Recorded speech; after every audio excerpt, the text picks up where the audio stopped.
जैसे दहशतगर्द गिरोह अवामी हिमायत की कोशिश कर रहे हैं। वज़ीर आज़म शहबाज शरीफ का कोयटा में ग्रैंड जरगे और command and staff college Quetta की तकरीबात से अलग अलग खिताब।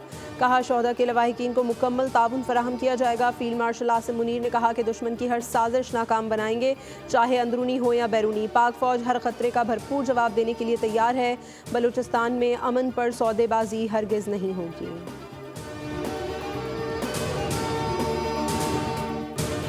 पंजाब पुलिस की डेरा गाजी खान में खवारजी दहशतगर्दों के खिलाफ बड़ी कामयाबी। कोट मुबारक में फायरिंग का तबादला, 4 खवारिज दहशतगर्द हलाक।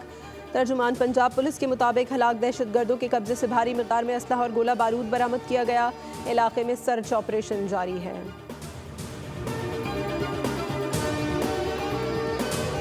और पाकिस्तान और बांग्लादेश के दरमियान तीसरा T20 मैच। मेहमान टीम का पाकिस्तान को 197 रन का हदफ। परवेज हुसैन 66 रन के साथ टॉप स्कोरर रहे।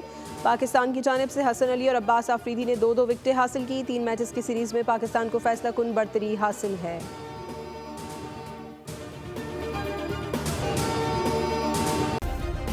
सब्सक्राइब करें और बेल दबाएं ताकि कोई खबर रह न जाए।